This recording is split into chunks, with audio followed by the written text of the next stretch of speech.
ਵਾਹਿਗੁਰੂ ਜੀ ਕਾ ਖਾਲਸਾ ਵਾਹਿਗੁਰੂ ਜੀ ਕੀ ਫਤਿਹ। ਦ ਸਿੱਖ view point channel ਜੁੜੀ ਸੰਗਤ ਦਾ ਇੱਕ ਵਾਰ ਫੇਰ ਬਹੁਤ ਨਿੱਘਾ ਸਵਾਗਤ ਹੈ ਤੇ ਆਸ ਕਰਦੇ ਹਾਂ ਆਪ ਸਭ ਚੜ੍ਹਦੀ ਕਲਾ 'ਚ ਹੋਵੋਗੇ।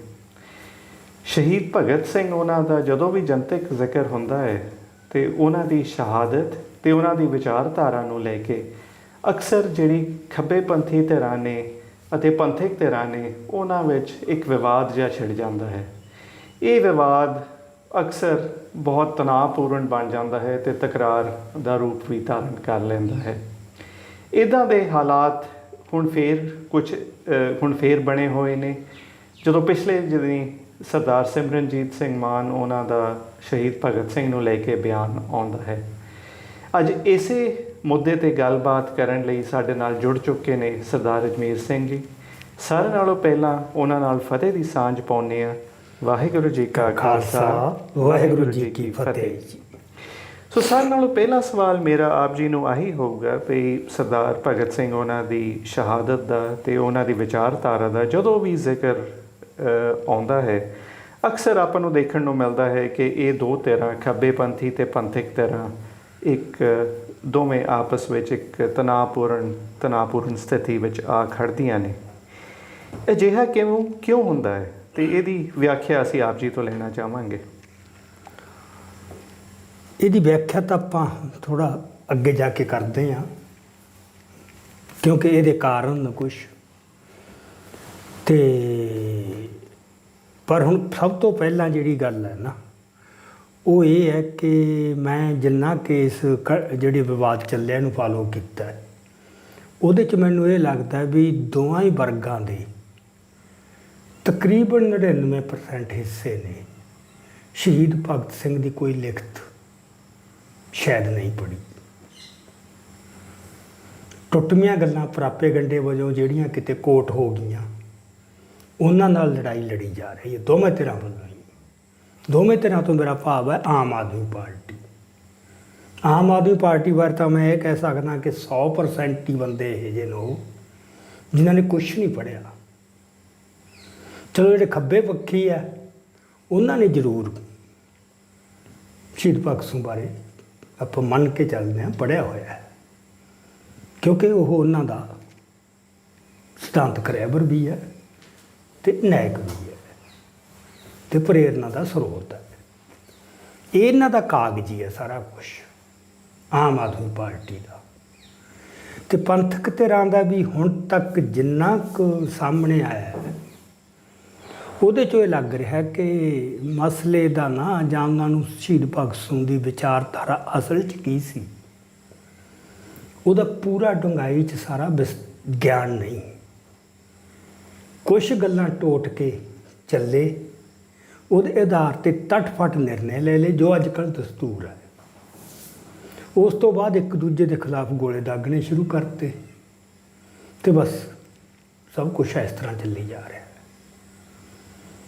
ਸੋ ਜੇ ਮੇਰਾ ਮੁੱਢਲਾ ਪ੍ਰਭਾਵ ਦੇਖਦੇ ਹੋ ਤਾਂ ਮੈਨੂੰ ਤਾਂ ਇਹ ਬਹੁਤ ਹੀ ਨਿਰਾਸ਼ਾਜਨਕ ਜਿਹੀ ਸਿਚੁਏਸ਼ਨ ਲੱਗੀ ਹੈ। ਉਹ ਆਪਾਂ ਬਾਅਦ 'ਚ ਗੱਲ ਕਰਾਂਗੇ। ਪਰ ਮੈਨੂੰ ਹੁਣ ਇੱਥੇ ਲੋੜ ਲੱਗ ਰਹੀ ਹੈ ਦੋਵਾਂ ਧਿਰਾਂ ਨੂੰ ਹੀ ਕਿ ਪਹਿਲਾਂ ਕੁਛ ਆਪਾਂ ਤੱਥ ਲਿਆਈਏ ਸ਼ਹੀਦ ਭਗਤ ਸਿੰਘ ਦੇ ਬਾਰੇ 'ਚ। ਉਹਦੇ ਦੋ ਪੱਖ ਬਣਦੇ ਆ। ਇੱਕ ਉਹਦੇ ਵਿਚਾਰ ਜਾਂ ਵਿਚਾਰਧਾਰਾ ਕੀ ਸੀ, ਇੱਕ ਉਹਨੇ ਜੋ ਐਕਸ਼ਨ ਕੀਤੇ ਜੋ ਵੀ ਕੀਤਾ ਬੰਬ ਸੁੱਟਿਆ ਜਾਂ ਸਾਂਡਰਸ ਮਾਰਿਆ। ਮੇਨ ਤਾਂ ਇਹ ਦੋ ਕਾਰਵਾਈਆਂ ਉਹਦੀ ਜ਼ਿੰਦਗੀ ਦੀਆਂ ਜਿਹੜੀਆਂ ਰਿਪੋਰਟ ਹੋਈਆਂ ਜਾਂ ਵੱਡੀਆਂ ਕਾਰਵਾਈਆਂ ਜਿਹੜੀਆਂ ਆਧਾਰ ਬਣੀਆਂ ਮੁਕੱਦਮੇ ਦਾ। ਬਾਕੀ ਹੋਰ ਹੈਗੀਆਂ ਛੋਟੀਆਂ ਮੋਟੀਆਂ ਉਹ ਇੰਨੀਆਂ ਅਹਿਮ ਨਹੀਂ। ਸੋ ਇਹ ਦੋ ਪੱਖ ਹੈ ਵਿਚਾਰਧਾਰਾ ਅਤੇ ਉਹਨਾਂ ਦੇ ਅਮਲ। ਉਹਨੂੰ ਆਪਾਂ ਅਲੱਗ-ਅਲੱਗ ਕਰਕੇ ਵਿਚਾਰਾਂਗੇ। ਸੋ ਪਹਿਲਾਂ ਮੈਨੂੰ ਲੱਗਦਾ ਕਿ ਉਹਦੇ ਵਿਚਾਰ ਕੀ ਸੀ। ਉਹਨਾਂ ਵਿਚਾਰਾਂ ਤੋਂ ਸਰੋਤਿਆਂ ਨੂੰ ਜਾਣੂ ਕਰਾਉਣਾ ਜ਼ਰੂਰੀ ਹੈ ਜੇ ਉਹ ਜਿਹੜੇ ਉਹਨਾਂ 'ਚੋਂ ਜਾਣੂ ਹੋਣਾ ਚਾਹੁੰਦੇ ਹਨ। ਵੈਸੇ ਜੋ ਕੁਛ ਮੈਂ ਓਬਜ਼ਰਵ ਕਰ ਰਿਹਾ ਦੇਖ ਰਿਹਾ ਉਹਦੇ 'ਚੋਂ ਇਹ ਹੈ ਕਿ ਥੋੜ੍ਹੇ ਲੋਕ ਹੋਣਗੇ ਜਿਨ੍ਹਾਂ ਨੂੰ ਇਹ ਲੋੜ ਹੈ ਉਹਨਾਂ ਨੂੰ ਤਾਂ ਮਸਾਲਾ ਚਾਹੀਦਾ ਬਸ।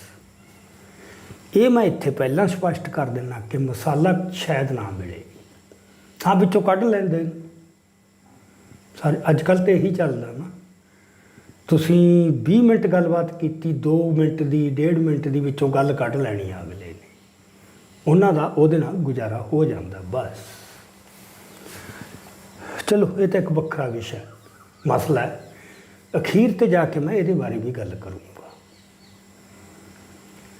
ਪਰ ਹੁਣ ਸਭ ਤੋਂ ਪਹਿਲਾਂ ਆਪਾਂ ਜੋ ਤੱਥ ਨੇ ਜਿਹੜੇ ਝੁਠਲਾਏ ਨਹੀਂ ਜਾ ਸਕਦੇ, ਦੋਹੀ ਧਿਰਾਂ ਨਹੀਂ ਝੁਠਲਾ ਸਕਣਗੀਆਂ, ਕਿਉਂਕਿ ਮੈਂ ਜੋ ਵੀ ਬੋਲੂੰ, ਜੋ ਮੈਂ ਦੱਸੂੰ, ਮੈਂ ਸ਼ਹੀਦ ਭਗਤ ਸਿੰਘ ਦੀਆਂ ਆਪਦੀਆਂ ਮੌਲਿਕ ਲਿਖਤਾਂ ਦੇ ਵਿੱਚੋਂ ਦੱਸੂੰਗਾ, ਕਿਸੇ ਹੋਰ ਦੀ ਕੀਤੀ ਵਿਆਖਿਆ ਨਹੀਂ, ਜੋ ਉਹਨੇ ਆਪ ਲਿਖਿਆ ਹੈ।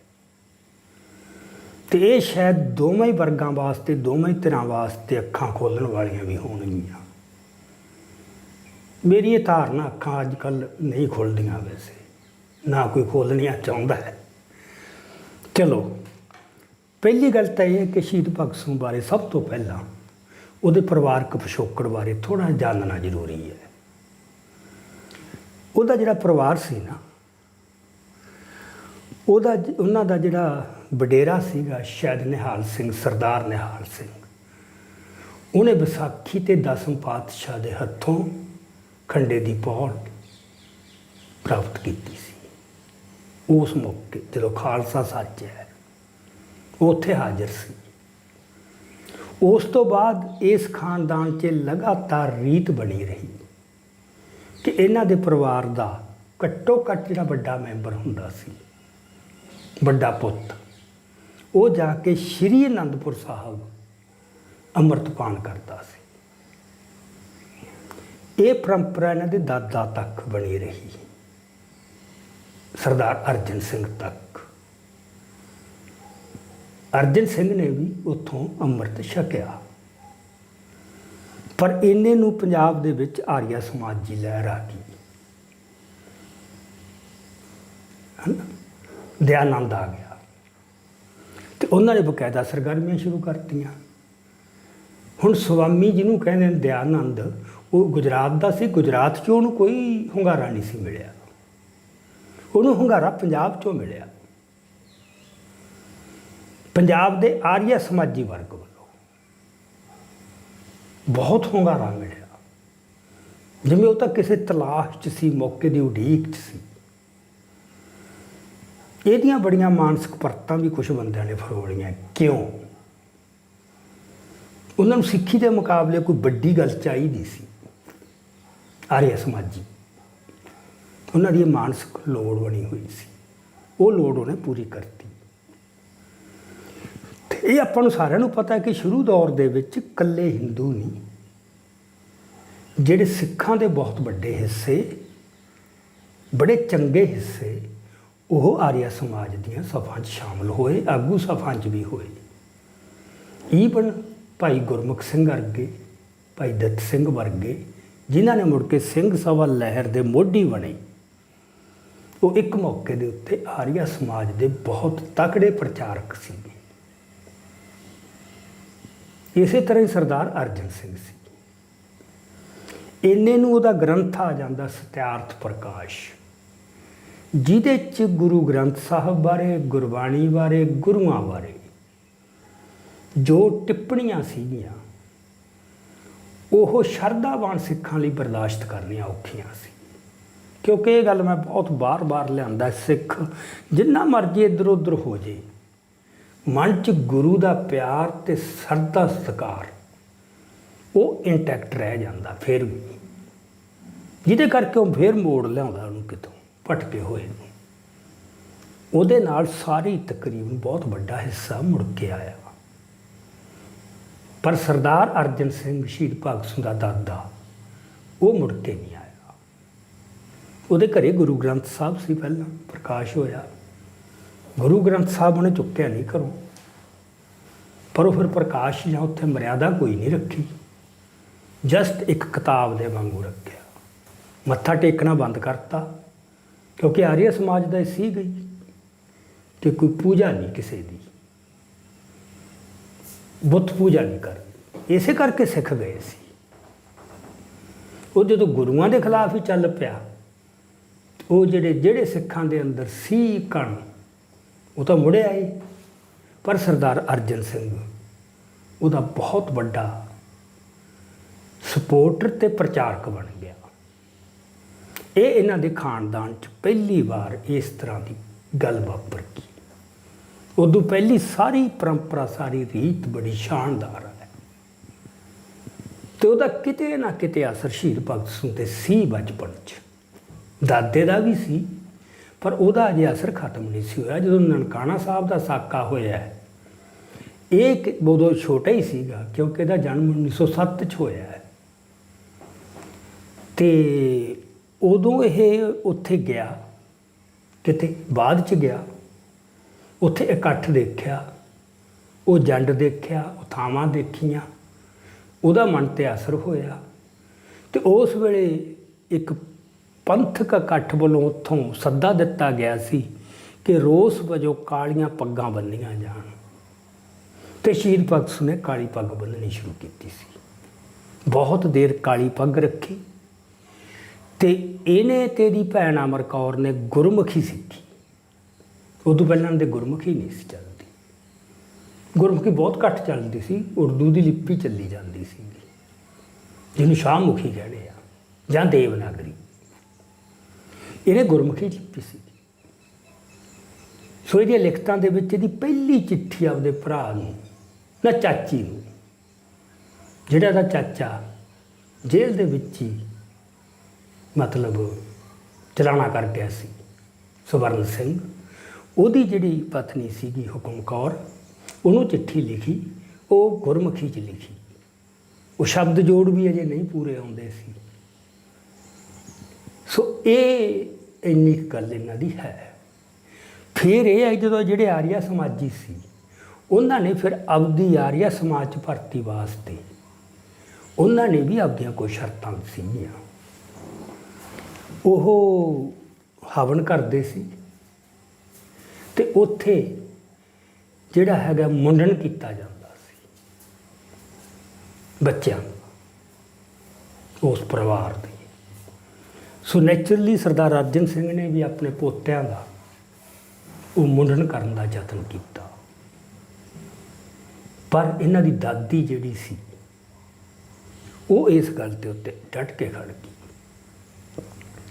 ਜਿਹਦਾ ਮਤਲਬ ਇਹ ਹੈ ਕਿ ਜਿਹੜਾ ਕੇਸ ਪ੍ਰੇਮ ਹੈ, ਉਹ ਅਜੇ ਹਿਰਦਿਆਂ 'ਚੋਂ ਮਰਿਆ ਨਹੀਂ ਸੀ। ਉਹ ਕਹਿੰਦਾ ਬਾਕੀ ਜੋ ਮਰਜ਼ੀ ਕਰ ਲੈਣਾ, ਦਾਦੀ ਨੇ ਕਿਹਾ, ਪਰ ਮੈਂ ਮੁੰਡਿਆਂ ਦਾ ਮੁੰਡਣ ਨਹੀਂ ਹੋਣ ਦੇਣਾ। ਸੋ ਉਹਨੇ ਉਦੋਂ ਇਹਨਾਂ ਦੇ ਕੇਸ ਬਚਾਏ। ਤੇ ਸ਼ਹੀਦ ਭਗਤ ਸਿੰਘ ਨੇ ਕੇਸ ਰੱਖੇ, ਪੱਗ ਬੰਨ੍ਹਦਾ ਸੀ, ਜਿਹੜੀ ਬੜੀ ਪ੍ਰਚਲਿਤ ਹੈ ਇਹਦੀ ਪੱਗ ਦਾ ਉਹ ਸਟਾਈਲ, ਜਿਹੜਾ ਉਦੋਂ ਚੱਲਦਾ ਸੀਗਾ। ਇਹ ਤਾਂ ਫਿਰ ਇਹਨੇ ਆਪਾਂ ਅੱਗੇ ਜਾ ਕੇ ਗੱਲ ਕਰਾਂਗੇ, ਜਦੋਂ ਅੰਡਰਗਰਾਊਂਡ ਹੋਇਆ ਉਦੋਂ ਫਿਰ ਕਿਹੜੇ ਪ੍ਰਭਾਵ ਅਧੀਨ ਤੇ ਕਿਸ ਤਰੀਕੇ ਨਾਲ ਉਹ ਆਪਣਾ ਕੇਸ ਕਤਲ ਕਰਵਾਏ, ਉਹ ਅੱਗੇ ਆਪਾਂ ਗੱਲ ਕਰਾਂਗੇ। ਆਹ ਕੁਛ ਬੇਸਿਕ ਜੇ ਤੱਥ ਜਿਨ੍ਹਾਂ ਦਾ ਅਸਰ ਕਿਤੇ ਨਾ ਕਿਤੇ ਤੁਸੀਂ ਇਹਦੀਆਂ ਲਿਖਤਾਂ 'ਚੋਂ ਉਹਦੀਆਂ ਜਿਹੜੀਆਂ ਕੁਛ ਕੰਸ਼ ਫਿਰ ਵੀ ਉਹ ਮਿਲਦੇ ਨੇ। ਪਰ ਉਹ ਜਦੋਂ ਦੂਜੀ ਵਿਚਾਰਧਾਰਾ ਗ੍ਰਹਿਣ ਕਰ ਲਈ ਨਾ ਇਹਨੇ, ਰਾਸ਼ਟਰਵਾਦ ਦੀ, ਆਰੀਆ ਸਮਾਜ ਨਾਲ ਦੈਟ ਵੇ ਨੇ ਸਮਝੌਤਾ ਨਹੀਂ ਕੀਤਾ।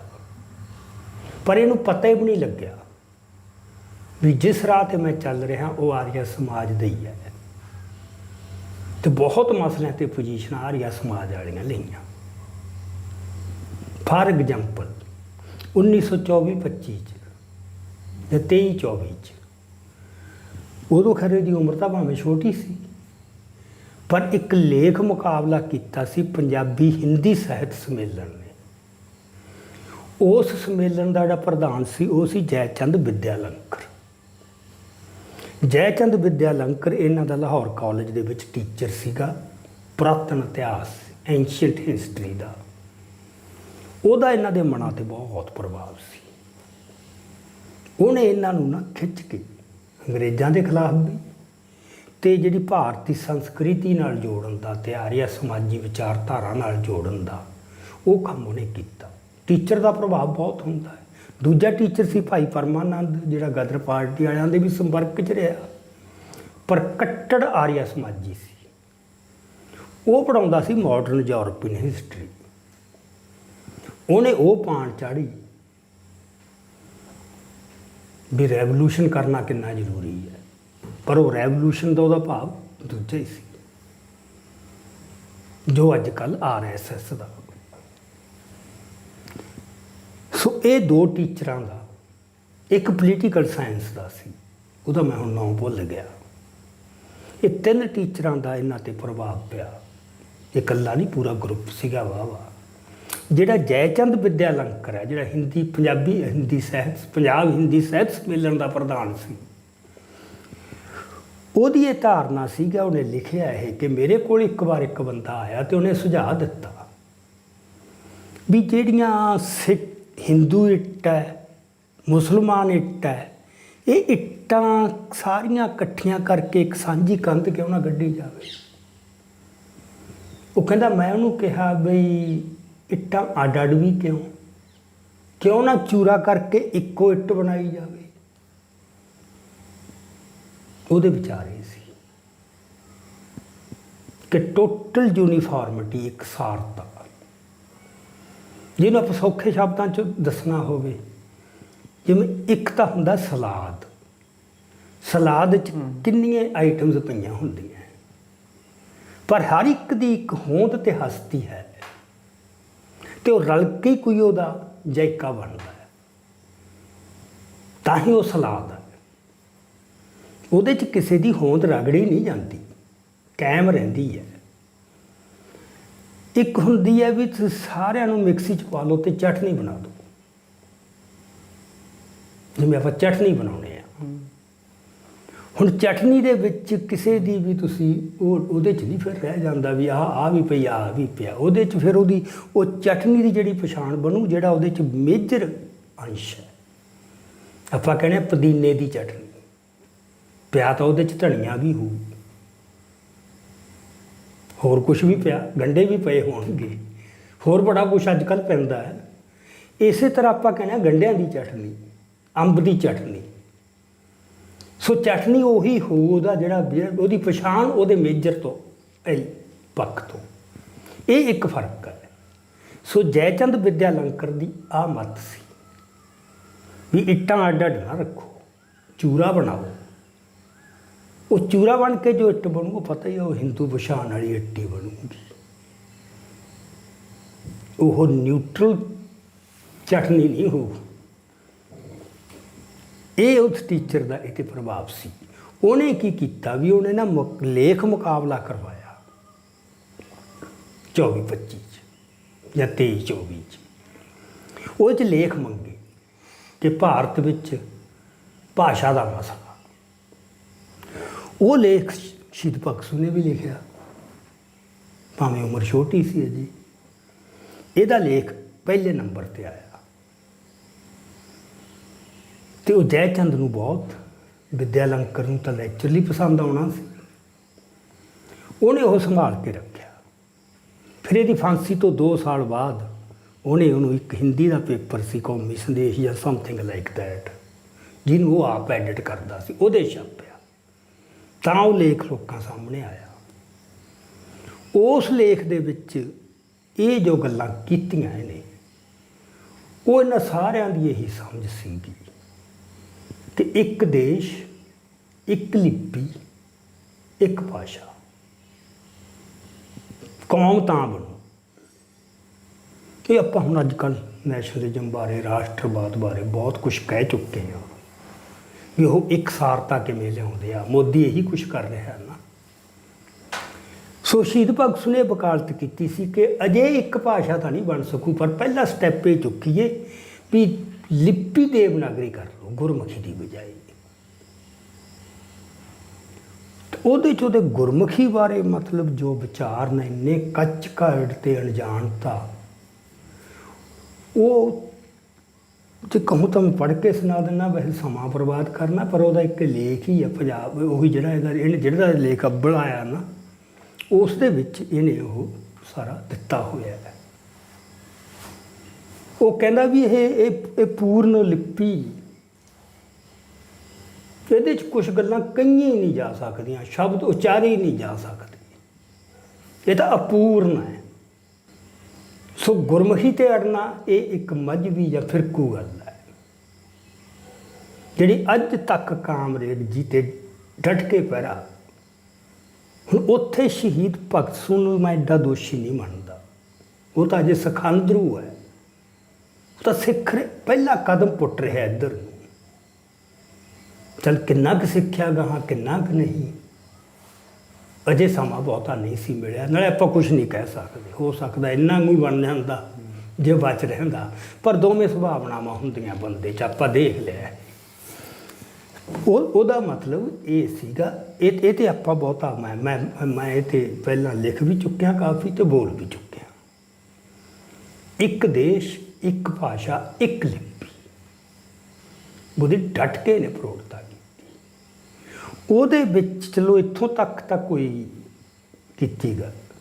ਫਿਰ ਸਿੱਖੀ ਬਾਰੇ, ਗੁਰੂਆਂ ਬਾਰੇ ਜਿਸ ਕਿਸਮ ਦੀ ਇਹਨੇ ਇੰਟਰਪ੍ਰੀਟੇਸ਼ਨ ਕੀਤੀ, ਗੁਰਬਾਣੀ ਬਾਰੇ, ਉਹ ਹੁਣ ਉਦੋਂ ਇਹਨੂੰ ਕੁਛ ਵੀ ਨਹੀਂ ਸੀ ਪਤਾ, ਪਰ ਉਹਦੇ 'ਚੋਂ ਇਹਦਾ ਸ਼ਖਸੀਅਤ ਦਾ ਇੱਕ ਪੱਖ ਉਗੜਦਾ। ਜਿਹੜੇ ਸਾਰੇ ਬੰਦੇ ਮੈਂ ਇਹਦੇ ਸਾਰੇ ਨਾਲ ਦੇ ਸਾਥੀਆਂ ਦਾ ਪੜ੍ਹ ਲਿਆ, ਜਿਨ੍ਹਾਂ ਨੇ ਇਹਦੇ ਨਾਲ ਵਿਚਰੇ ਜਾਂ ਕੰਮ ਕੀਤਾ, ਉਹਨਾਂ 'ਚ ਦੋ ਤਿੰਨ ਗੱਲਾਂ ਸਭ ਦੀਆਂ ਸਾਂਝੀਆਂ। ਇੱਕ ਤਾਂ ਵੀ ਇਹ ਕਾਲਾ ਬਹੁਤ ਸੀ, ਤੇ ਦੂਜਾ ਇਹ ਹੈ ਵੀ ਬਹੁਤ ਜਨੂੰਨ ਸੀ ਇਹਨੂੰ, ਉਹ ਤਾਂ ਪਤਾ ਹੀ ਹੈ। ਤੇ ਫਿਰ ਜਿਹੜਾ ਇਹੋ ਜਿਹਾ ਬੰਦਾ ਹੁੰਦਾ ਨਾ ਕਾਲਾ ਤੇ ਜਨੂਨੀ, ਉਹ ਕੱਚ ਕਾੜ ਆਧਾਰ 'ਤੇ ਉਹਦੇ ਬਾਰੇ ਵੀ ਲਿਖ, ਉਹਦੇ ਬਾਰੇ ਵੀ ਲਿਖ, ਉਹਦੇ ਬਾਰੇ ਵੀ ਲਿਖ। ਮੈਂ ਉਹਦੀਆਂ ਸਾਰੀਆਂ ਲਿਖਤਾਂ ਪੜ੍ਹੀਆਂ ਟੁੱਟ, ਇੰਨੇ ਵਿਸ਼ੇਸ਼ ਹੋ ਗਏ ਨੂੰ, ਮਤਲਬ ਹੈਰਾਨੀ ਹੁੰਦੀ ਹੈ। ਸਾਹਿਤ ਤੋਂ ਲੈ ਕੇ, ਰਾਜਨੀਤੀ ਤੋਂ ਲੈ ਕੇ, ਧਰਮ ਤੋਂ ਲੈ ਕੇ, ਭਾਸ਼ਾ ਤੋਂ ਲੈ ਕੇ, ਹਰ ਕਿਸਮ ਦੇ, ਤੇ ਸਾਰਿਆਂ 'ਤੇ ਪੂਰੇ ਕੌਨਫੀਡੈਂਸ ਨਾਲ ਬੋਲਦਾ, ਜੋ ਅੱਜ ਤੁਸੀਂ ਕਾਮਰੇਡਾਂ ਨੂੰ ਦੇਖ ਸਕਦੇ ਹੋ। ਸੋ ਇਹ ਜਿਹੜਾ ਹੁੰਦਾ ਨਾ ਇੱਕ ਵਧਮਾ ਆ ਜਾਣਾ ਨਾ, ਵਿਸ਼ਵਾਸ ਆਪਦੇ ਆਪ 'ਤੇ, ਇਹ ਇਹਦੇ 'ਚ ਪਹਿਲਾਂ ਤੋਂ ਸੀਗਾ।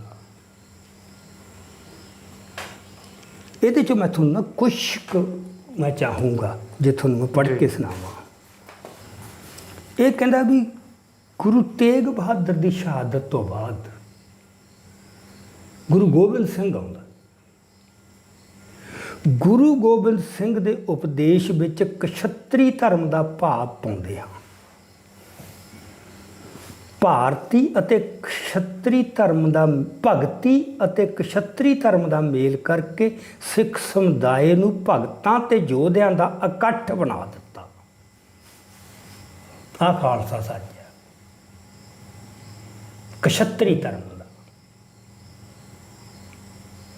ਹੁਣ ਕਈ ਬੰਦੇ ਇਹ ਤੇ ਫਿਰ ਬੋਲਣਗੇ ਵੀ ਦੇਖਿਆ, ਪਰ ਇਹਨੇ ਇਹ ਜਿਹੜੇ ਵਿਚਾਰ ਲਏ ਨਾ, ਇਹ ਜਿਹੜਾ ਸੀਗਾ ਨਾ ਲਾਲਾ ਦੌਲਤ ਰਾਏ, ਇਹ ਉਹਦੀ ਕਿਤਾਬ 'ਚੋਂ, ਤੇ ਉਹ ਲਾਲਾ ਦੌਲਤ ਰਾਏ ਦੀ ਕਿਤਾਬ ਸਾਡੇ ਸਾਰੇ ਗੁਰੂ ਘਰਾਂ 'ਚ, ਵਿਦੇਸ਼ਾਂ 'ਚ ਤਾਂ ਮੈਂ ਦੇਖਿਆ ਪੇਟੀਆਂ ਨੇ ਪੇਟੀਆਂ ਲਿਆ ਕੇ ਮੁਫਤ ਵੰਡੀਆਂ ਜਾ ਰਹੀਆਂ।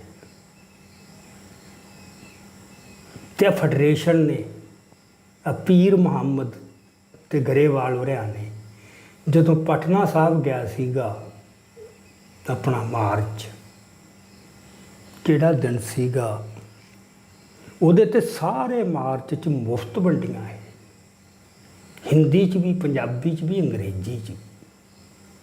ਸਾਹਿਬੇ ਕਮਾਲ ਗੁਰੂ ਗੋਬਿੰਦ ਸਿੰਘ, ਤੁਸੀਂ ਕਿਸੇ ਵੀ ਗੁਰਦੁਆਰਿਆਂ 'ਚ ਦੇਖ ਲਓ।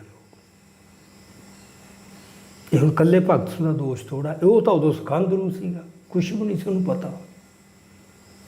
ਇਹ ਤਾਂ ਗੁਰਦੁਆਰਿਆਂ ਦੇ ਲੀਡਰ ਨੂੰ, ਕੌਮ ਦੇ ਲੀਡਰ।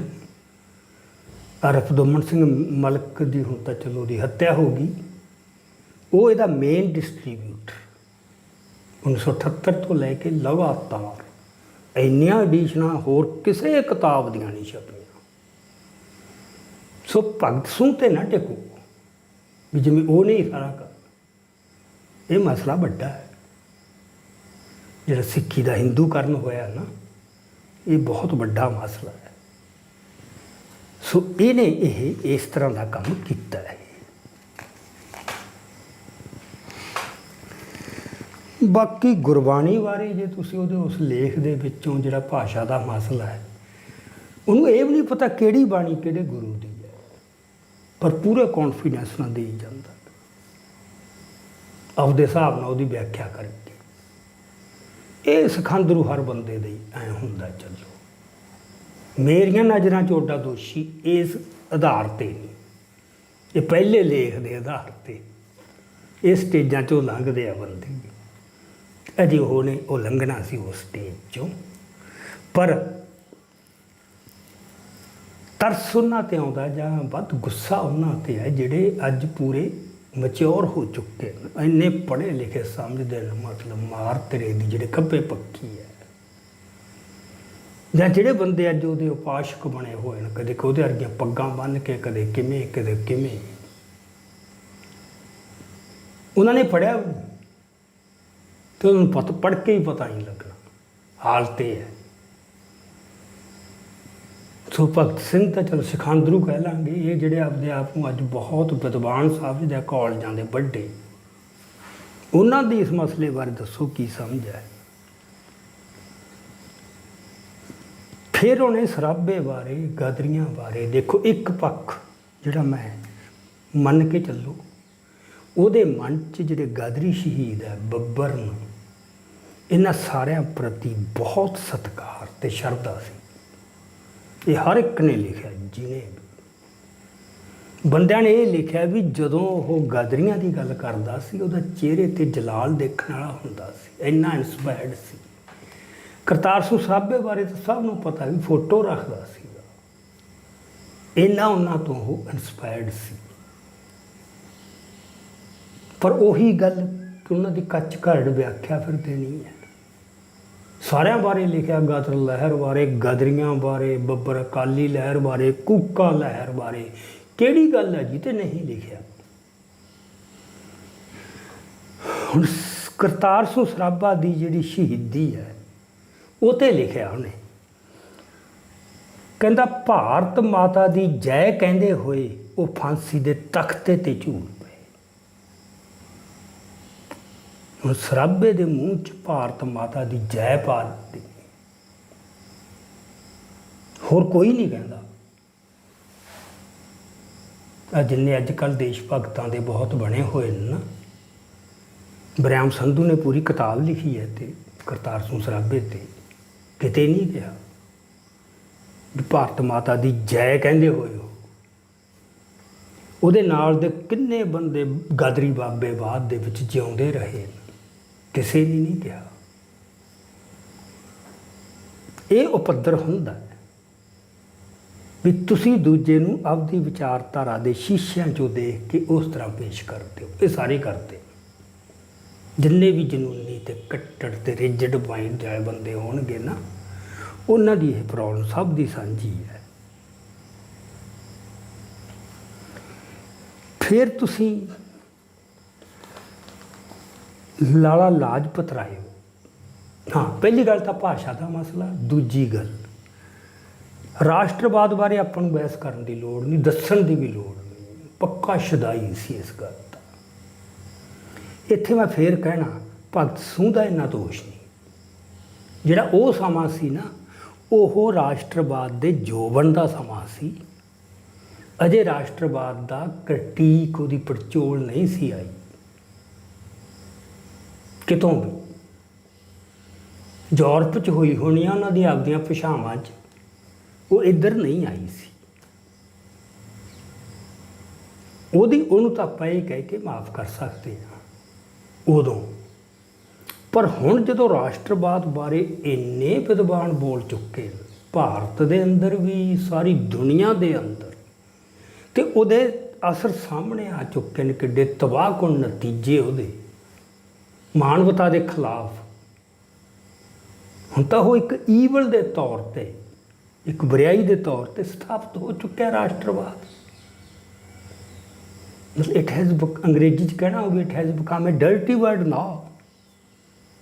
ਅੱਜ ਉਹਦੀ ਵਕਾਲਤ ਕਰਨੀ, ਜਦੋਂ ਉਹਦਾ ਬਿਲਕੁਲ ਪਰਦਾਫਾਸ਼ ਹੋ ਗਿਆ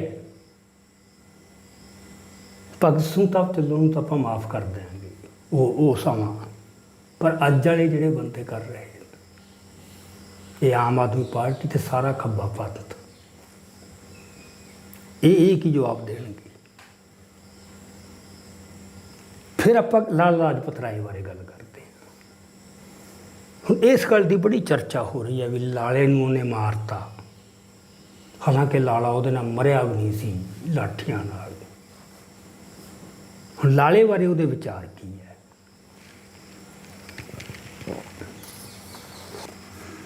ਇਹਨੇ 1928 ਚ ਲਿਖਿਆ ਹੈ ਲੇਖ, ਲਾਲਾ ਲਾਜਪਤ ਰਾਏ ਤੇ ਮਿਸ ਐਗਨਸ ਸਮੈਡਲੀ, ਜਨਵਰੀ 1928 ਚ ਲਿਖਿਆ ਹੈ। ਇਸ ਲੇਡੀ ਨੇ ਇੱਕ ਲੇਖ ਭੇਜਿਆ ਸੀ ਲਾਲੇ ਦੇ ਅਖਬਾਰ ਨੂੰ, ਉਹਨੇ ਉਹਦਾ ਲੇਖ ਛਾਪਿਆ ਨਹੀਂ ਸੀ, ਉਸ ਤੇ ਭਗਤ ਸਿੰਘ ਦੀ ਟਿੱਪਣੀ ਹੈ।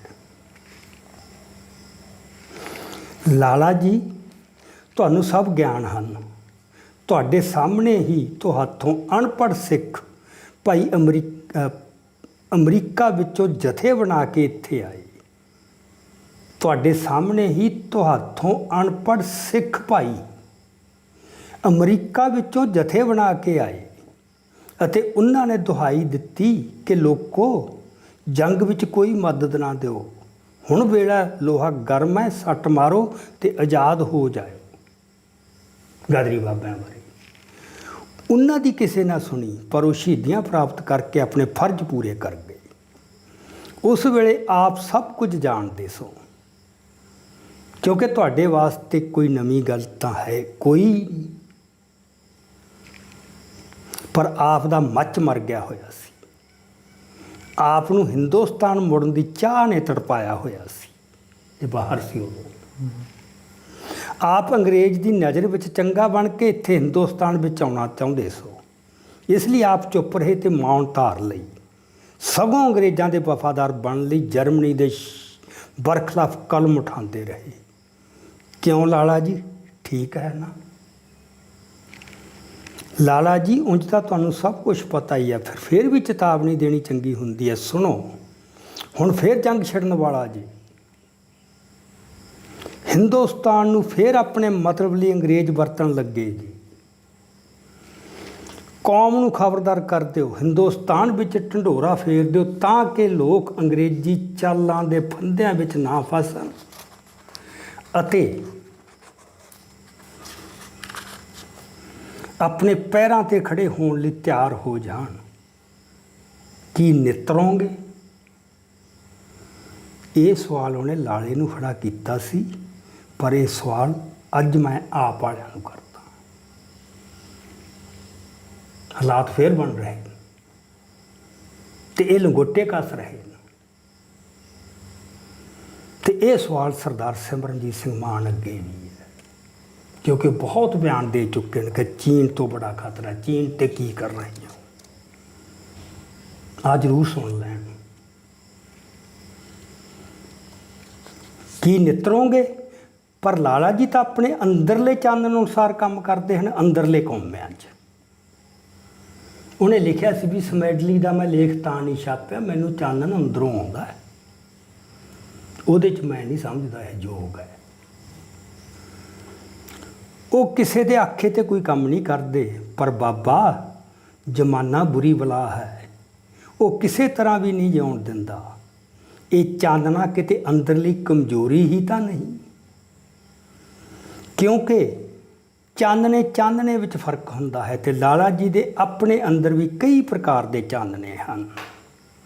ਇੱਕ ਚਾਨਣਾ ਤਾਂ ਉਹ ਸੀ ਜਿਹੜਾ ਲਾਲਾ ਲਾਜਪਤ ਰਾਏ ਨੂੰ ਪਰਦੇਸੀ ਮੁਲਕਾਂ ਵਿੱਚ ਭਜਾਈ ਫਿਰਦਾ ਸੀ।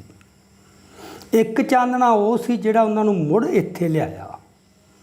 ਇੱਕ ਚਾਨਣੇ ਦਾ ਚਾਨਣ ਲਾਹੌਰ ਸੈਂਟਰਲ ਜੇਲ੍ਹ ਵਿੱਚੋਂ ਛੁੱਟਣ ਪਿੱਛੋਂ ਹੋਇਆ, ਤੇ ਇੱਕ ਵਾਰ ਫਿਰ ਜਵਾਬੀ ਮਿਲਵਰਤਨੀਆਂ ਵਿੱਚ ਸ਼ਾਮਲ ਹੋਣ ਵੇਲੇ ਲਾਲਾ ਜੀ ਦੀ ਅਗਵਾਈ ਕਰਦਾ ਸੀ। ਲਾਲਾ ਜੀ ਸਮਝ ਨਹੀਂ ਪਈ ਤੁਸੀਂ ਕਿਹੜੇ ਚਾਨਣ ਪਿੱਛੇ ਤੁਰਦੇ ਹੋ। ਕਿਰਪਾ ਕਰਕੇ ਦੱਸਿਓ ਜਰਾ, ਕੀ ਸਾਂਝੀ ਵਾਲੀ ਆਪਣੇ ਆਪ ਵਿੱਚ ਘੱਟ ਤੋਂ ਘੱਟ ਅੱਜ ਕੱਲ੍ਹ ਦੀ ਦੁਨੀਆ ਵਿੱਚ ਫਿਰਕੇਦਾਰੀ ਨਹੀਂ ਹੈ? ਚਲੋ,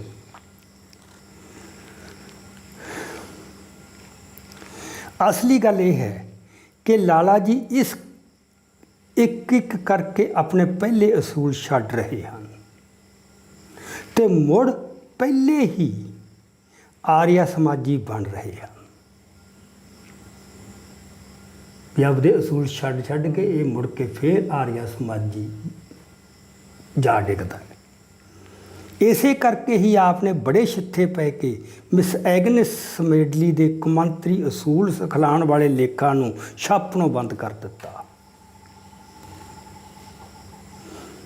ਬੰਦ ਕਰਦੇ ਹੋਏ ਜਿਹੜਾ ਨੋਟ ਲਾਲਾ ਲਾਜਪਤ ਰਾਏ ਨੇ 13 ਅਕਤੂਬਰ ਦੇ ਪਰਚੇ ਵਿੱਚ ਲਿਖਿਆ ਹੈ, ਉਸਨੇ ਲਾਲੇ ਦੀ ਸ਼ਾਨ ਨੂੰ ਕੋਈ ਉੱਚਾ ਨਹੀਂ ਕੀਤਾ।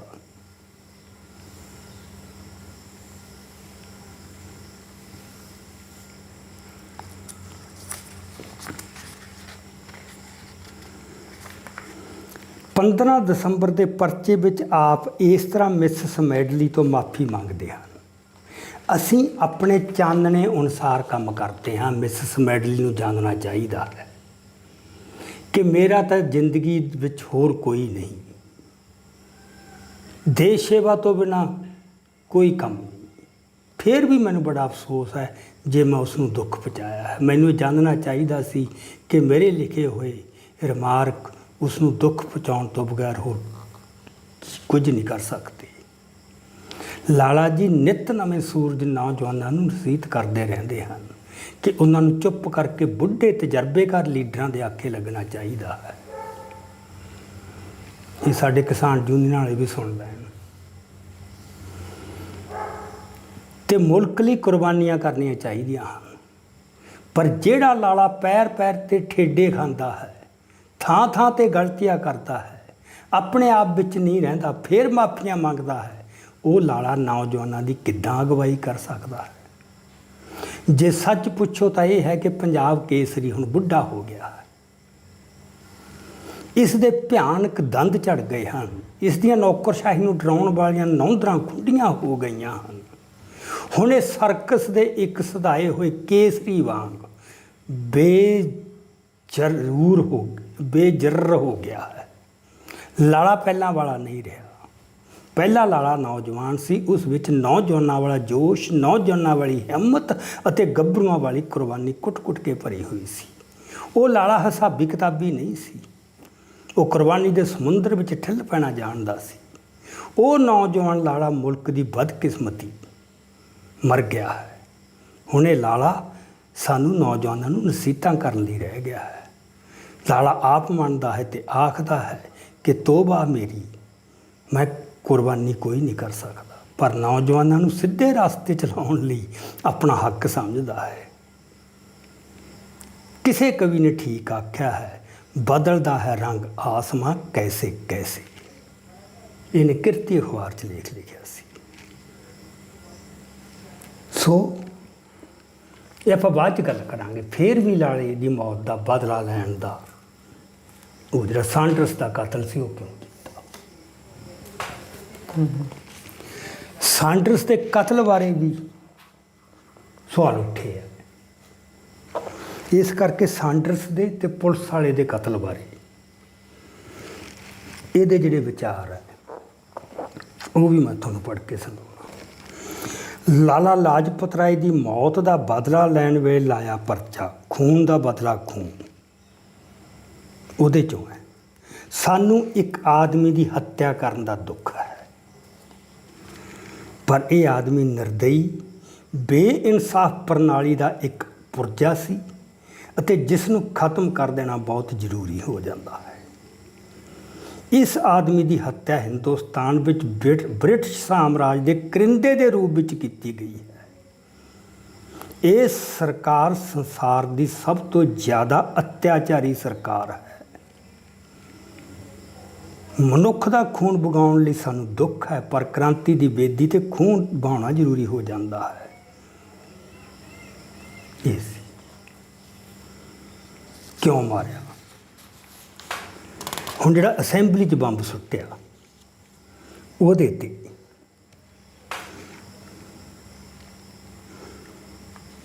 ਸ਼ਹੀਦ ਭਗਤ ਸਿੰਘ ਦੇ ਉਹਦੇ ਬਾਰੇ ਵਿਚਾਰ।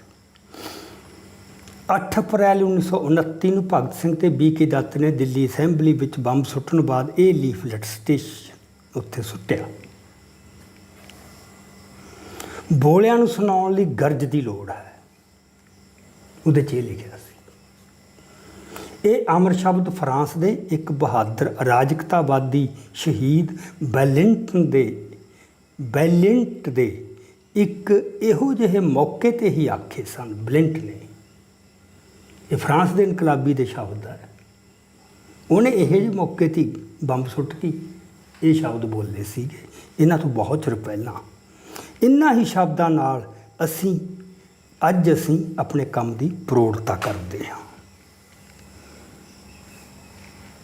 ਅੱਗੇ ਅਸੀਂ ਮਨੁੱਖੀ ਜੀਵਨ ਨੂੰ ਬੜਾ ਪਵਿੱਤਰ ਮੰਨਦੇ ਹਾਂ ਅਤੇ ਉਸ ਦੇ ਸੁਨਹਿਰੀ ਭਵਿੱਖ ਦਾ ਸੁਪਨਾ ਵੇਖਦੇ ਹਾਂ ਜਦੋਂ ਮਨੁੱਖ ਪੂਰਨ ਸ਼ਾਂਤੀ ਅਤੇ ਆਜ਼ਾਦੀ ਵਿੱਚ ਵਿਚਰੇਗਾ।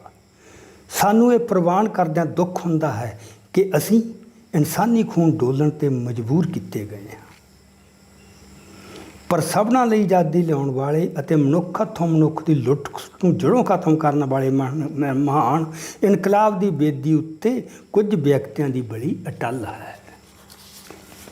ਇਹ ਯੂਨੀਵਰਸਲ ਪ੍ਰਿੰਸੀਪਲ ਹੈ। ਅੱਗੇ ਜੀ, ਅਸੈਂਬਲੀ 'ਚ ਬੰਬ ਸੁੱਟਣ ਤੇ ਵੀ ਦੇਖੋ ਜੀ, ਉੱਥੇ ਜੇ ਕੋਈ ਮਰ ਜਾਂਦਾ, ਇਹਨਾਂ ਨੇ ਸਾਫ਼ ਕੀਤਾ ਵੀ ਉਹ ਮਾਰਨ ਦਾ ਕੋਈ ਇਰਾਦਾ ਨਹੀਂ ਸੀ। ਇਰਾਦਾ ਹੁੰਦਾ ਉਦੋਂ ਬੰਬ ਲਈ ਗਏ ਸੀ। ਉਹ ਬੰਬ ਬਿਲਕੁਲ ਹੀ ਹਾਰਮਲੈਸ ਬੰਬ ਸੀ। ਅਖੌਤੀ ਭਾਰਤੀ ਪਾਰਲੀਮੈਂਟ ਵਿੱਚ ਹੀ ਸਦਨ ਦੇ ਵਿਧੀ ਪੂਰਵਕ ਮਤੇ ਪਾਸ ਕੀਤੇ ਗਏ। ਨਹੀਂ, ਅਖੌਤੀ ਭਾਰਤੀ ਪਾਰਲੀਮੈਂਟ ਵਿੱਚ ਹੀ ਸਦਨ ਦੇ ਵਿਧੀ ਪੂਰਵਕ ਪਾਸ ਕੀਤੇ ਗਏ ਮਤਿਆਂ ਨੂੰ ਨਫ਼ਰਤ ਨਾਲ ਪੈਰਾਂ ਹੇਠ ਕੁਚਲ ਦਿੱਤਾ ਗਿਆ ਹੈ। ਇਹ ਅੱਜ ਦੀ ਪਾਰਲੀਮੈਂਟ 'ਤੇ ਲਾਗੂ ਕਰ ਲਓ। ਅਖੌਤੀ ਪਾਰਲੀਮੈਂਟਰੀ ਸਦਨ ਵਿੱਚ ਦਬਾਅ ਅਤੇ ਅਤਿਆਚਾਰੀ ਕਾਨੂੰਨਾਂ ਨੂੰ ਹਟਾਉਣ ਲਈ ਪੇਸ਼ ਕੀਤੇ ਗਏ ਪ੍ਰਸਤਾਵਾਂ ਨਾਲ ਬੜਾ ਘਿਰਨਾ ਭਰਿਆ ਵਤੀਰਾ ਕੀਤਾ ਗਿਆ ਹੈ ਅਤੇ ਜਿਨ੍ਹਾਂ ਬਿੱਲਾਂ ਅਤੇ ਤਜਵੀਜ਼ਾਂ ਨੂੰ ਵਿਧਾਨ ਸਭਾ ਦੇ ਚੁਣੇ ਹੋਏ ਨੁਮਾਇੰਦਿਆਂ ਨੂੰ ਅਸਹਿਬ ਸਮਝ ਕੇ ਨਾ ਮਨਜ਼ੂਰ ਕੀਤਾ, ਉਹਨਾਂ ਨੂੰ ਕਲਮ ਦੇ ਝਟਕੇ ਨਾਲ ਫਿਰ ਲਾਗੂ ਕਰ ਦਿੱਤਾ ਗਿਆ। ਮੁੱਕਦੀ ਗੱਲ ਇਹ ਹੈ ਕਿ ਸਾਨੂੰ ਇਸ ਅਦਾਰੇ ਦੀ ਹੋਂਦ ਵਿੱਚ ਕੋਈ ਯੋਗ ਕਾਰਨ ਨਹੀਂ ਲੱਭਿਆ। ਇਹ ਹਮਲਾ ਇਸ ਸੰਸਥਾ 'ਤੇ ਹੈ, ਇਮਾਰਤ 'ਤੇ ਨਹੀਂ। ਬਹੁਤ ਮਹੱਤਵਪੂਰਨ ਗੱਲ ਹੈ। ਕਿਉਂ ਕੀਤਾ?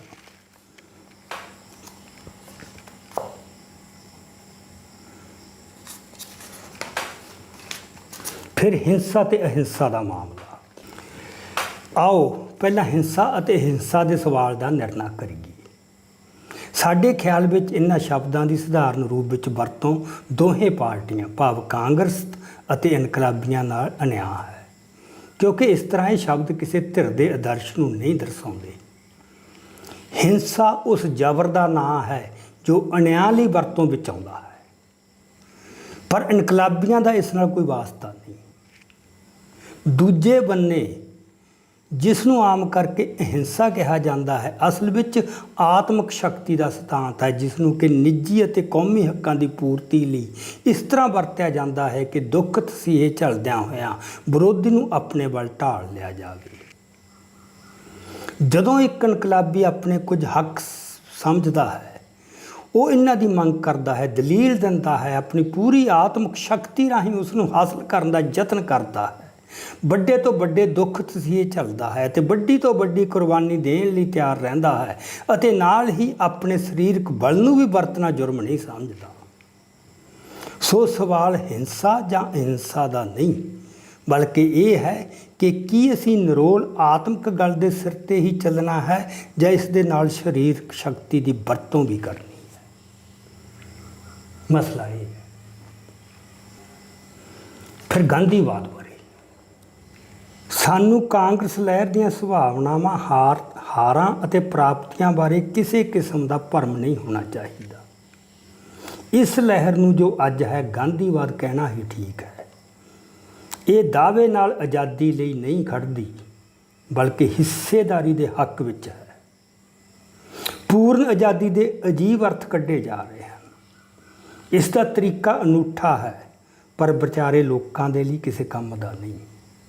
ਗਾਂਧੀਵਾਦ ਸਾਬਰਮਤੀ ਦੇ ਸੰਤ ਨੂੰ ਕੋਈ ਸਥਾਈ ਚੇਲੇ ਨਹੀਂ ਦੇ ਸਕੇਗਾ।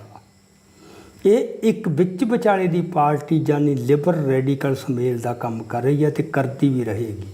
ਮੌਕੇ ਦੀ ਅਸਲੀਅਤ ਨਾਲ ਟਕਰਾਉਣ ਤੋਂ ਇਹ ਸ਼ਰਮ ਖਾਂਦੀ ਹੈ। ਇਸ ਨੂੰ ਚਲਾਉਣ ਵਾਲੇ ਵੀ ਦੇਸ਼ ਦੇ ਅਜਿਹੇ ਲੋਕ ਹਨ ਜਿਨ੍ਹਾਂ ਦਾ ਹਿੱਤ ਇਸ ਨਾਲ ਵਿੱਝਾ ਹੈ ਤੇ ਆਪਣੇ ਹਿੱਤਾਂ ਨੂੰ ਸਰਮਾਏਦਾਰ ਹੱਥ ਰਾਹੀਂ ਚਿਪਕੇ ਹੋਏ ਹਨ। ਜੋ ਇਨਕਲਾਬੀ ਖੂਨ ਨਾਲ ਇਸ ਨੂੰ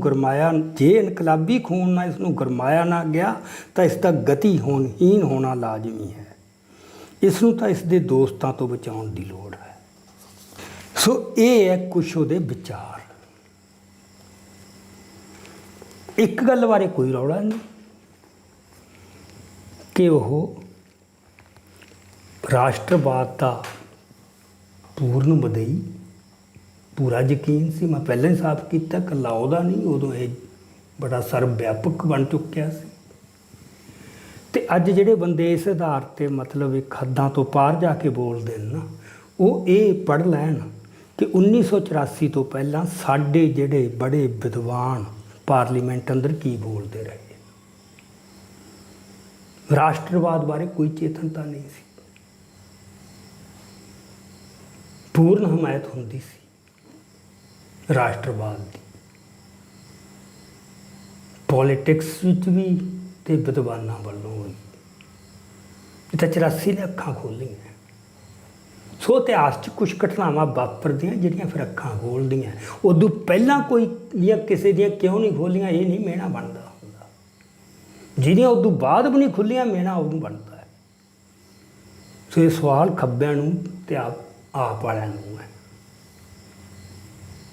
ਭਗਤ ਸਿੰਘ 'ਤੇ ਨਾ ਗੋਲਾਬਾਰੀ ਕਰੋ, ਇਹ ਹੈ ਮੇਰੀ।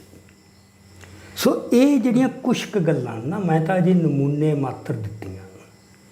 ਭਗਤ ਸਿੰਘ ਬਾਰੇ ਇੱਕ ਗੱਲ ਬਹੁਤ ਸਪਸ਼ਟ ਹੈ ਜਿਹੜੀ ਉਹਦੇ ਨਾਲ ਦੇ ਹਰ ਇੱਕ ਨੇ ਮੰਨੀ ਹੈ ਵੀ ਉਹ ਇੱਕ ਜਿਵੇਂ ਸ਼ਦਾਈ ਪਾਠਕ ਹੁੰਦਾ ਹੈ ਕਿਤਾਬਾਂ ਦਾ, ਇੰਨੀ ਭੁੱਖ ਇਹ ਸਾਰਿਆਂ ਨੇ ਕਿਹਾ। ਗਾਦਰੀ ਬਾਬਿਆਂ ਨੇ ਵੀ ਕਿਹਾ। ਉਹਦੇ 'ਚ ਬਹੁਤ ਲਗਨ ਸੀ ਪੜ੍ਹਨ ਦੀ, ਬੜੀ ਭੁੱਖ ਸੀਗੀ, ਪਰ ਅਜੇ ਕੱਚਾ ਸੀ। ਸੋ ਉਹਦੇ ਵਿਚਾਰਾਂ ਨੂੰ ਜਿਹੜੇ ਅੱਜ ਐਂ ਬਣਾਈ ਬੈਠੇ ਵੀ ਉਹ ਸਾਡਾ ਰਾਹ ਰੋਸ਼ਨਾ ਰਹੇ, ਇਹ ਉਹਦੇ ਸਾਥੀਆਂ ਨੇ ਸਾਫ਼ ਕੀਤਾ। ਜਿਹੜੇ ਬੰਦੇ ਕਹਿ ਰਹੇ ਨਾ ਉਹ ਮਾਰਕਸਵਾਦੀ ਸੀ, ਅਜੈ ਘੋਸ਼ ਉਹਦਾ ਸਾਥੀ ਸੀਗਾ ਜਿਹੜਾ ਸੀਪੇ ਦਾ ਜਨ ਸਕੱਤਰ ਵੀ ਬਣਿਆ। ਉਹ ਕਹਿੰਦਾ ਵੀ ਉਦੋਂ ਸਾਨੂੰ ਮਾਰਕਸਵਾਦੀ ਜਾਂ ਭਗਤ ਸਿੰਘ ਨੂੰ ਮਾਰਕਸਵਾਦੀ ਕਹਿਣਾ ਤਾਂ ਬਿਲਕੁਲ ਹੀ ਗਲਤ ਹੈ। ਅਸੀਂ ਤਾਂ ਸਿੱਖ ਰਹੇ ਸੀ, ਸਿਖਾਂਦਰੂ ਸੀ, ਪਹਿਲੇ ਕਦਮ ਪੁੱਟ ਰਹੇ ਸੀ। ਇਹ ਤਾਂ ਜੇਲ੍ਹ 'ਚ ਜਾ ਕੇ ਰੂਸੀ ਸਾਹਿਤ ਮਿਲਿਆ ਅਤੇ ਅਜੇ ਤੋਂ ਪੜ੍ਹਨਾ ਸ਼ੁਰੂ ਕੀਤਾ ਸੀ। ਅਤੇ ਕਹਿੰਦੇ ਫਾਂਸੀ ਵਾਲੇ ਦਿਨ ਰਾਤ ਨੂੰ ਉਹ ਪੜ੍ਹ ਰਿਹਾ ਸੀਗਾ ਲੈਣ-ਦੇਣ। ਫਿਰ ਕੀ ਹੋ ਗਿਆ? ਤੁਸੀਂ ਉਹਦੀ ਡਾਇਰੀ ਦੇਖੋ ਜੋ ਕਿਤਾਬਾਂ ਦੀ ਹੈ ਵੀ ਲਿਸਟ। ਹੁਣ ਉਹਦੇ ਨਾਲ ਹੀ ਬੰਦਿਆਂ ਨੂੰ ਰੋਹ ਪਾਈ ਜਾਂਦੇ ਆ ਵੀ ਦੇਖੋ ਜੀ ਇੰਨੀਆਂ ਕਿਤਾਬਾਂ ਪੜ੍ਹਦਾ ਸੀ। ਉਹ ਤੁਸੀਂ ਡਾਇਰੀ ਦੇਖੋ, ਉਹਦੇ 'ਚ ਕੋਈ ਤਰਤੀਬ ਨਹੀਂ। ਕੀ ਪੜ੍ਹਨਾ ਚਾਹੁੰਦਾ ਸੀ? ਰੈਂਡਮ ਜਿਹੜੀ ਵੀ ਚੀਜ਼ ਸਾਹਮਣੇ ਆ ਗਈ। ਪਹਿਲੀ ਸਟੇਜ ਇਹੀ ਹੁੰਦੀ ਹੈ ਹਰ ਇੱਕ ਦੀ। ਪਹਿਲਾਂ ਉਹ ਆਪਦੀ ਇੱਕ ਬੁਨਿਆਦ ਮਜ਼ਬੂਤ ਕਰਦਾ ਹੈ, ਜੋ ਵੀ ਮਿਲਦਾ ਉਹ ਪੜ੍ਹਦਾ ਹੈ। ਫਿਰ ਉਹਦੇ 'ਚ ਇੱਕ ਪੁਖਤਗੀ ਆਉਂਦੀ ਹੈ ਵਿਚਾਰਾਂ 'ਚ, ਉਹ ਅਜੇ ਨਹੀਂ ਆਈ ਸੀ। ਪਰ ਉਂਝ ਸੰਭਾਵਨਾਵਾਂ ਬਹੁਤ ਸੀ। ਮੈਂ ਜੇ ਸਾਰੀਆਂ ਲਿਖਤਾਂ ਦੇਖ ਲਈਆਂ ਜਿੰਨੇ ਨੇ ਵਿਸ਼ੇਸ਼ ਹੋਏ। ਮੈਂ ਡ੍ਰੀਮਲੈਂਡ ਦੀ ਭੂਮਿਕਾ ਸਾਹਿਤ ਬਾਰੇ, ਕਵਿਤਾ ਦੀ ਕਿਤਾਬ ਬਾਰੇ ਉਹ ਦੇਖਣ ਵਾਲੀ ਹੈ। ਸੋ ਸੰਭਾਵਨਾਵਾਂ ਸੀਗੀਆਂ, ਪੋਟੈਂਸ਼ੀਅਲ ਬਹੁਤ ਸੀਗਾ ਉਹਦੇ 'ਚ। ਜੇ ਸਮਾਂ ਮਿਲ ਜਾਂਦਾ, ਇਹ ਹੁਣ ਆਪਾਂ ਕੁਛ ਨਹੀਂ ਕਹਿ ਸਕਦੇ। ਹਾਂ, ਇਨਕਲਾਬੀ ਸੀਗਾ ਉਹ ਤੋਂ ਆਹ ਕੰਮ ਨਹੀਂ ਸੀ ਹੋਣਾ ਜੋ ਅੱਜ ਦੇ ਕੱਬੇ ਕਰ ਰਹੇ ਨੇ ਕਦੇ। ਅਤੇ ਅੰਦਰੋਂ ਸਿੱਖੀ ਇੰਨੀ ਮਰੀ ਵੀ ਨਹੀਂ ਸੀ ਉਹਦੀ, ਇੰਨੀ ਨਹੀਂ ਸੀ ਮਰੀ। ਇਹ ਠੀਕ ਹੈ ਜਦੋਂ ਵਿਚਾਰਧਾਰਾ ਦੀ ਪਾਣ ਚੜ੍ਹਦੀ ਹੈ, ਜੇ ਕੋਈ ਵੱਡੀ ਗੱਲ ਵਾਪਰਦੀ ਤਾਂ ਫਿਰ ਜਾਗ ਪੈਂਦੀ ਹੈ। ਉਹ ਕਿੰਨਿਆਂ ਦੀ ਜਾਗੀ ਹੈ। ਸੋ ਮੇਰਾ ਇਹ ਹੈ ਵੀ ਇਸ ਤਰ੍ਹਾਂ ਨਾ ਕਰੋ। ਇੱਕ ਹਿੱਸਾ ਭਗਤ ਸਿੰਘ ਦਾ ਸਾਡਾ ਵੀ ਹੈ ਕਿਤੇ। ਭਗਤ ਸਿੰਘ ਦੋ ਗੱਲਾਂ ਦਾ ਪ੍ਰਤੀਕ ਹੈ। ਇੱਕ ਜਿਹੜੀ ਕਮਿਊਨਿਸਟ ਜਾਂ ਸਮਾਜਵਾਦੀ ਵਿਚਾਰਧਾਰਾ ਦਾ, ਦੂਜਾ ਬਗਾਵਤ ਦਾ। ਜਿਹੜਾ ਸ਼ਹੀਦ ਭਗਤ ਸਿੰਘ ਦਾ ਬਗਾਵਤ ਦੇ ਪ੍ਰਤੀਕ ਵਾਲਾ ਹਿੱਸਾ ਉਹ ਸਾਡਾ ਵੀ ਹੈ। ਖਾੜਕੂ ਲਹਿਰ 'ਚ ਇੱਕ ਵੀ ਖਾੜਕੂ ਮੈਨੂੰ ਨਹੀਂ ਕੋਈ ਮਿਲਿਆ, ਇੱਕ ਵੀ, ਜਿਹੜਾ ਉਹ ਤੋਂ ਪ੍ਰੇਰਿਤ ਨਾ ਹੋਵੇ। ਜਿੰਦੇ ਤੇ ਸੁੱਖੇ ਨੇ ਜਿਹੜੀ ਕੁਲਦੀਪ ਨਈਅਰ ਨੂੰ ਚਿੱਠੀ ਲਿਖੀ ਸੀ, ਉਹਦੇ 'ਚ ਉਹਨੇ ਕਿਹਾ ਸੀ ਵੀ ਤੈਨੂੰ ਸ਼ਹੀਦ ਭਗਤ ਸਿੰਘ ਤੇ ਤਾਂ ਮਤਲਬ ਤੂੰ ਕਹਿਣਾ ਹੈ, ਸਾਡਾ ਤੂੰ ਦੱਸ ਫਰਕ ਕੀ ਹੈ। ਅਸੀਂ ਉਸੇ ਰਾਹ 'ਤੇ ਹੀ ਹਾਂ। ਸਾਰੇ ਬੰਦੇ ਉਹ ਤੋਂ ਜਿਹੜਾ ਵੀ ਲੜੂਗਾ, ਜਿਹੜੇ ਕਾਗਜ਼ੀ ਸ਼ੇਰ ਹੋਣਗੇ ਨਾ ਫੇਸਬੁੱਕਾਂ ਵਾਲੇ ਅਤੇ ਕਲੱਬ ਹਾਊਸਾਂ ਵਾਲੇ, ਉਹਨਾਂ ਨੂੰ ਕੋਈ ਲੋੜ ਨਹੀਂ। ਜਿਹਨੇ ਜੰਗ ਦੇ ਮੈਦਾਨ 'ਚ ਇੱਥੇ ਲੜਨਾ ਹੈ ਨਾ, ਉਹ ਭਗਤ ਸਿੰਘ ਪ੍ਰਤੀ ਐ ਨਹੀਂ ਧਾਰਨ ਕਰ ਸਕਦਾ। ਇਹ ਨਾ ਖੱਬੇ ਪੱਖੀਆਂ ਨੇ ਲੜਨਾ ਹੈ, ਮਾਓਇਸਟਾਂ ਦੇ ਇੱਕ ਸੈਕਸ਼ਨ ਨੂੰ ਛੱਡ ਚੁੱਕੇ ਨੇ ਰਾਹ। ਆਪ ਵਾਲਿਆਂ ਦਾ ਧੰਦਾ ਹੀ ਹੋ ਰਿਹਾ ਨਾ। ਅਤੇ ਸਾਡੇ ਜਿਹੜੇ ਪੰਥਕ ਸਫਾਂ ਦੇ ਵਿੱਚ ਜਿਹੜੇ ਫੇਸਬੁੱਕੀਏ ਹੈ, ਉਹਨਾਂ 'ਚ ਵੀ ਉਹ ਤਾਂ ਫੇਸਬੁੱਕਾਂ 'ਤੇ ਗੱਤਕਾ ਖੇਡਦੇ ਨੇ, ਮਸ਼ਕਾਂ ਕਰਦੇ ਨੇ ਬਸ। ਜਿਹਨੂੰ ਇੱਥੇ ਜੰਗੇ ਮੈਦਾਨ 'ਚ ਲੜਨਾ ਪਊ, ਸਿਰ ਦੇਣੇ ਪੈਣਗੇ, ਉਹ ਸ਼ਹੀਦ ਭਗਤ ਸਿੰਘ ਬਾਰੇ ਇਸ ਤਰ੍ਹਾਂ ਦਾ ਐਟੀਟਿਊਡ ਨਹੀਂ ਧਾਰਨ ਕਰੋ। ਮੈਂ ਬੋਲਿਆ ਸ਼ਹੀਦ ਭਗਤ ਸਿੰਘ ਬਾਰੇ ਬਹੁਤ, ਉਹਦੀ ਵਿਚਾਰਧਾਰਾ ਬਾਰੇ ਬਹੁਤ ਮੈਂ ਉਹਦੀ ਨੁਕਤਾਚੀਨੀ ਕੀਤੀ ਹੈ, ਪਰ ਇੱਕ ਦਾਇਰੇ ਅਤੇ ਇੱਕ ਮਰਿਆਦਾ 'ਚ ਰਹਿ ਕੇ ਕੀਤੀ ਹੈ। ਅੱਜ ਉਹਦੇ 'ਚੋਂ ਕੁਛ ਅੰਸ਼ ਕੱਢ ਕੇ ਜੋ ਅੱਜ ਚੱਲ ਰਿਹਾ ਉਹਦੇ 'ਚੋਂ ਫਿੱਟ ਇਨ ਕਰ ਲੈਣੇ, ਇਹ ਬਹੁਤ ਮਾੜੀ ਗੱਲ ਹੈ। ਇਹਦੇ ਤੋਂ ਮੈਨੂੰ ਬਹੁਤ ਨਿਰਾਸ਼ਤਾ ਹੋਈ ਹੈ। ਅਗਲੇ ਹਿੱਸੇ 'ਚ ਮੈਂ ਤੁਹਾਨੂੰ ਆਪਣੇ ਦਿਲ ਦੀ ਗੱਲ ਦੱਸੂੰਗਾ। ਮੈਂ ਕੁਛ ਸਖਤ ਫੈਸਲੇ ਵੀ ਕਰਨ ਦਾ ਸੋਚਿਆ ਕਿ ਜੋ ਮੈਂ ਇਹ ਕਰੀ ਜਾਂਦਾ, ਇਹ ਤਾਂ ਫਿਰ ਮੈਨੂੰ ਜਿਹੜੇ ਬੰਦਿਆਂ 'ਤੇ ਇੰਨਾ ਮਾਣ ਸੀ, ਯਾਰ ਉਹ ਮੇਰੀਆਂ ਕਿਤਾਬਾਂ ਪੜ੍ਹੀਆਂ, ਮੇਰੀਆਂ ਸੁਣਦੇ ਨੇ, ਅਤੇ ਮੈਨੂੰ ਸੀ ਬੜੇ ਮਚਿਓਰ ਹੋ ਗਏ ਹੋਣਗੇ। ਉਹ ਬੰਦੇ ਹੁਣ ਜਿਸ ਤਰ੍ਹਾਂ ਦੇ ਬਹਿਣ 'ਚ ਬਹਿ ਤੁਰੇ ਨੇ, ਮੇਰਾ ਤਾਂ ਮਨ ਖੱਟਾ ਹੋ ਗਿਆ। ਮੈਨੂੰ ਤਾਂ ਐਂ ਲੱਗਿਆ ਮੈਂ ਤਾਂ ਮਨ ਪਰਚਾਵੇ 'ਤੇ ਹੀ ਲੱਗਿਆ ਰਿਹਾ, ਜਿਹੜਾ ਇੰਨਾ ਜ਼ੋਰ ਲਾਇਆ। ਉਹ ਜੋ ਮੈਂ ਚਾਹੁੰਦਾ, ਮਤਲਬ ਮੈਂ ਜ਼ਿੰਦਗੀ ਅਸੂਲਾਂ ਮੁਤਾਬਕ ਜਿਉਣੀ ਹੈ, ਅਤੇ ਇੱਕ ਅਸੂਲ ਇਹ ਹੈ ਕਿ ਜਿਹੜੀ ਡਾਇਵਰਸਿਟੀ ਹੈ ਉਹਦਾ ਇੱਕ ਨਿਯਮ ਹੈ। ਦੀਪ ਸਿੱਧੂ ਨੂੰ ਮੈਂ ਕਿਸੇ ਕਲੱਬ ਹਾਊਸ 'ਚ ਨਹੀਂ ਮਿਲਿਆ, ਮੈਂ ਕਿਸੇ ਫੇਸਬੁੱਕ 'ਤੇ ਨਹੀਂ ਮਿਲਿਆ, ਮੈਂ ਫੋਨਾਂ ਰਾਹੀਂ ਨਹੀਂ ਉਹਦੇ ਨਾਲ ਗੱਲਾਂ ਕੀਤੀਆਂ, ਮੈਂ ਉਹਨੂੰ ਹੋਰ ਤਰ੍ਹਾਂ ਦੇਖਿਆ। ਮੈਨੂੰ ਪਤਾ ਉਹ ਕੀ ਸੀ। ਉਹਨੇ ਕਿੰਨੀ ਵਾਰ ਇਹ ਗੱਲ ਕਹੀ ਹੈ, ਡਾਇਵਰਸਿਟੀ ਨੂੰ ਸੈਲੀਬ੍ਰੇਟ ਕਰੋ। ਕਿਵੇਂ? ਤੁਮਕੋ ਤੁਮਾਰਾ ਖੂਬ, ਹਮਕੋ ਹਮਾਰਾ ਖੂਬ। ਜਿਹੜੇ ਇਹ ਕਹਿੰਦੇ ਨਾ ਦੂਜੇ ਦੀਆਂ ਜੜ੍ਹਾਂ ਪੁੱਟ ਕੇ ਪੰਜਾਬ 'ਚੋਂ ਅਸੀਂ ਆਪਦੀ ਜੜ੍ਹ ਲਾਉਣੀ ਹੈ, ਇਹ ਸਿੱਖੀ ਦਾ ਰਾਹ ਹੀ ਨਹੀਂ। ਸਿੱਖੀ ਦਾ ਤਾਂ ਅਸੂਲ ਹੀ ਤੁਮਕੋ ਤੁਮਾਰਾ ਖੂਬ, ਹਮਕੋ, respect the ਅਦਰਨੈਸ of the other. Diversity ਦਾ ਮਤਲਬ ਹੀ ਇਹੀ ਹੈ। ਇਹ ਕੀ ਵੀ ਇਹਨੂੰ ਮਲੀਆ ਮੇਟ ਕਰ ਦੇਣਾ ਵੀ ਹੁਣ ਮੌਕਾ ਹੈ, ਬਸ ਰਗੜ ਦਿਓ ਹੁਣ ਇਹਨਾਂ ਨੂੰ। ਨਾ ਇਹ ਰਗੜਿਆ ਜਾਣਾ, ਨਾ ਤੁਹਾਡੇ 'ਚ ਨਾ ਤੰਤ ਹੈ। ਇਹ ਮਨ ਦੇ ਭੁਲੇਖੇ ਨੇ, ਇਹ ਥੋੜ੍ਹੇ ਦਿਨ ਚੱਲ ਕੇ ਨਿਕਲ ਜਾਣਗੇ।